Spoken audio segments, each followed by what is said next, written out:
pona nini bango baoloba nga nakufi. Mbala moko ndenge kaka tozalaki wana na ye nga nazalaki ya kotema ye azalaki ya kovanda. Bama tomoni jeune garçon mwana mobali moko boye aye wana abandaki koteya azoteya azoloba nini alobi na mokolo suka batelefone ekozala te motu moko ta osalela telefone mpe na mokolo suka milimo ya bato nyonso to ekokende na mai. Mbala moko na réagir natuni mwa mbali wana makambo oyo ozoloba wana ozwi yango wapi. Alobi na ngai maser na mokolo suka milimo ya bato nyonso to bakufi baza lisu na bomoi te na mokili ya bato bomoi milimo ya bato nyonso to ekokende na mai. Mbala moko mwana mwasi wana ya danseuse ayebisi nga alobi tika ye nanu aloba milimo ya bato so bato bakufi milimo na bango ekende na mai. Bamonga nayebisi mwa mbali wana nga alobi makambo ozoloba eza intéressant continue. Mbala na abandi ko continue koloba milimo ya bato nyonso tu ekokende na mai. Donc ndenge eza wana soko okufi oza lisu na bomoi te yebaka ke molimo na yo ekokende na mai. Na mokolo suka bato basala lisu ya telefone te.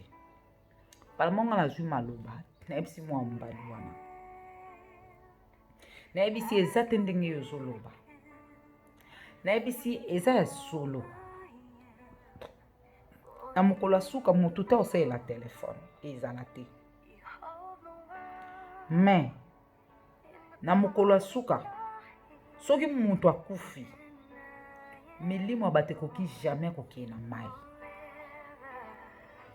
Eza kaka na place moko nzambe apesa autorisation soki moto akufi nzoto na ye ekota ekende na mabele mais apesa autorisation te ke milimo ya bato ekende ni na mabele ni na mai. Eza kaka place moko apesa autorisation banzoto ya bato ipo ekotaka na mabele. Pourquoi na bandaki korépondre bongo nazo répondre ye par rapport ya mwana mwasi wana ya danseuse azalaki inquiet et namonaki se concentraki na message na prédication ya mwana mobali wana oyo abandaki koteya. Sikoyo nga nabandi koloba nazoloba na mwana mobali wana indirectement nazo répondre nazoloba na ye danseuse wana nalingi na faire comprendre eke aza esu na bomoi te parce que abandaki kosinquiéter ke bato bazoloba ke akufi. Donc nzoto na ye soki nzoto ya ye ya moto soki ekoti deja na mabele seke moto wana aza ya kokufa. Nazo répondre sikoyo nazoloba sikoyo moto wana bandaki koteya. Nalobi ezaka na place moko oyo nzambe alobaki banzoto ya bato ekokende. Moto soki aza na bomoi te nzoto na ye ekotaka na mabele bakozwa nzoto wana batie na mabele. Soki bazwi nzoto batie na mabele seke moto wana aza na bomoi te. Ma milimo ya bato ekoki jamais kokende na mai. Milimo ya bato ekendaka epai ya nzambe. Mbala moko mwana mwasi wana danseuse areagir alobi milimo ya bato ekendaka epai ya nzambe. Nga alobi oui. Nalobi mai eza créature mabele eza créature. Bible elobi na biso na mokolo suka nzambe akolinga mokili oyo lokola livre.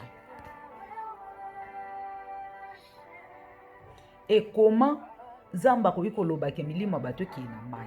Milimo ya bato ekendaka na mai te milimo ya bato ezongelaka ye moko. Eza na esika moko ta lobi ke milimo ya bato il faut ekende na mai. Milimo ya bato ekoki kokende na mai te.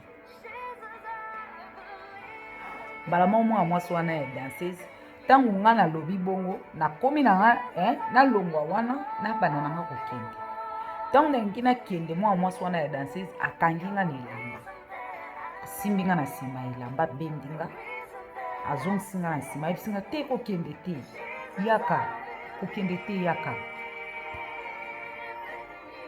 bamwa ntango nazongi navandi sikoyo place avandaki na etoko wana tovandi na ye ayebisinga ayebisanga nano eske milimo bato ekende pa nzambe na abi wi milimo bato ekende pa ya nzambe abi sikoyo basalaka ndenge nini mpo milimo ya bato ekende pa ya nzambe nalobi mpo molimo na yo ekende pa ya nzambe mpo yo okende pa ya nzambe il faut onzimela jésus christ lokwa seigneur mpe sauveur na yo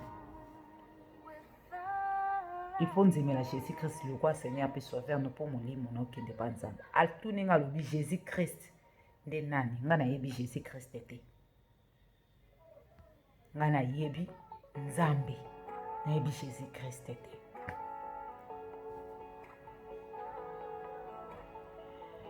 nga nayebisi ye nalobi oyebi nzambe omoni nzambe oyo oyebi nga nazoyebisa yo okende pa ya nzambe wana il faut ocroire nzimela jésus christ lokwa seigneur mpe sauveur na yo mpo okende pa ya nzambe wana e jésus christ ye wana kaka nde nzambe jésus christ ye wana kaka nde nzambe nzimela jésus christ mpo okende pa ya nzambe e molimo na yo koyi kokende epai ya nzambe te soki oleki epai ya jésus christ te donc il faut banda epai ya jésus christ onzimeli ye lokwa seigneur mpe sauveur na yo mpo okende epai ya nzambe nayebisi ye nalobi ma sœur eza na makambo ebele ezobloke vi na yo oza bloke yango ozomona ozokoka komona nzambe te oyo ozoloba oyebi makambo ebele eza bloke oyebi jésus christ te moye omona nzambe eza te senga nzambe alimbisa yo makambo ebele oyo osala osali makambo ebele ya mabe loba na nzambe alimbisa yo loba na nzambe ayokela yo mawa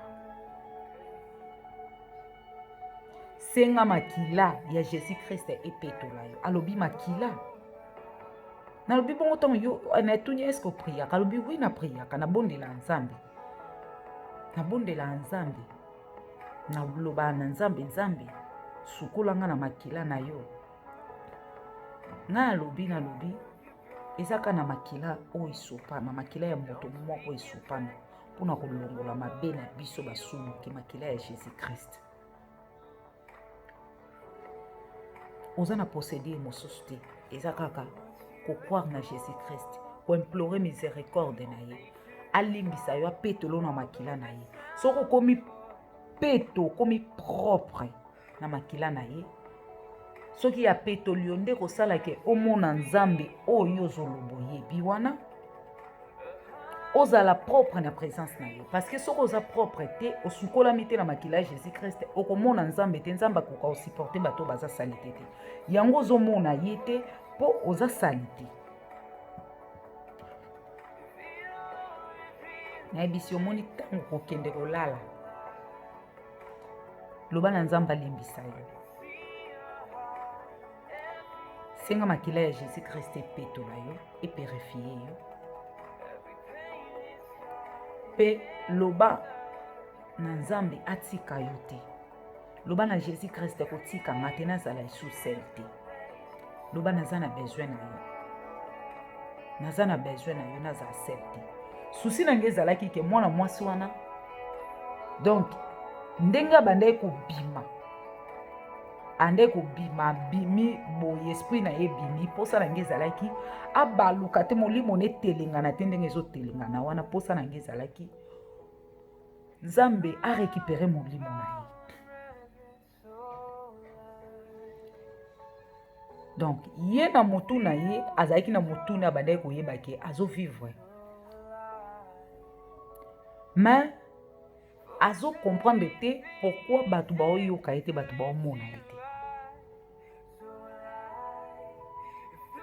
pourquoi bandaki komona te bato baoyoka ye te bato baomona ye te parce que azalaki su na bomoi te bien aimé soko za esu na bomoi te okomi déconnecté directement na monde physique. Donc ezolakisa ke yo makambo na yo na monde ya bato ya bomoi esili. Place nous eza lisusu wana te, c'est qu'il faut kende place oyo eza ya yo, place nous eza lisusu wana te. Siko pourquoi moi mwasi wana bandai komona nzela te? Alobi na ngai ya yebi Jésus Christ te.